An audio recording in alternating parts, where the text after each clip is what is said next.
Hi, everyone. My name is Julie Kaplow, and I'm the Executive Vice President of Trauma and Grief Programs and Policy at the Meadows Mental Health Policy Institute.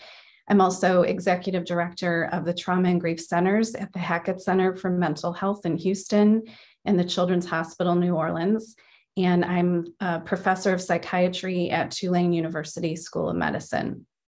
In these roles, I focus on the development, evaluation, and dissemination of evidence-based best practices for children and adolescents who have experienced bereavement, including traumatic loss. I am very excited to be working with the ISTSS Education Production Committee as part of the ISTSS Friday Fast Facts Initiative. Say that 5 times fast. In this month's Friday Fast Facts, we will be highlighting grief and bereavement in children and adolescents. This topic could not be more timely, given the significant impact of the pandemic, and especially now that there are about 270,000 orphans in the US alone as a result of COVID-19 related deaths. In addition, we're seeing growing rates of violent deaths and deaths of despair, making it critically important for the adults in children's lives, including parents and caregivers, clinicians, educators, physicians, to understand how grief can manifest in youth and how to best support them.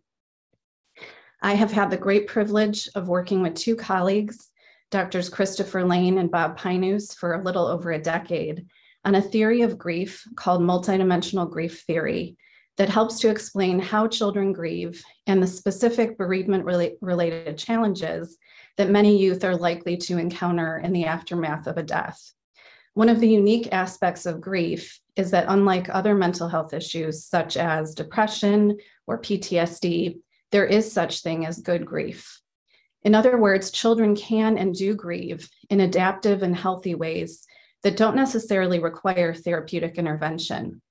That being said, we know that a significant minority of bereaved youth will need that higher level of support. And this is where the importance of assessment comes into play. We've worked hard to develop some grief-focused assessment tools that can help to identify those youth who are really struggling in their grief. We've also developed an assessment-driven, evidence-based intervention called multidimensional grief therapy that is designed to not only reduce children's unhelpful grief reactions, but harness those adaptive grief reactions that can help children to lead healthy, happy, productive lives.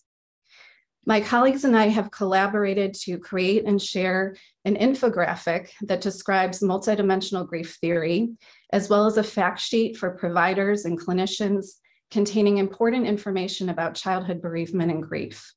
Later in the month, we'll share a podcast in which we discuss the state of the field of childhood grief, including the new prolonged grief disorder diagnosis, the use of multidimensional grief theory to inform clinical decisions, and key practice elements that we've identified as essential in helping to support grieving children and enhance resilience. These materials will be shared through the ISTSS social media accounts and on the ISTSS website under public resources. To learn more and access all of our Fast Facts topics, check out our Friday Fast Facts page on the ISTSS website. Thank you.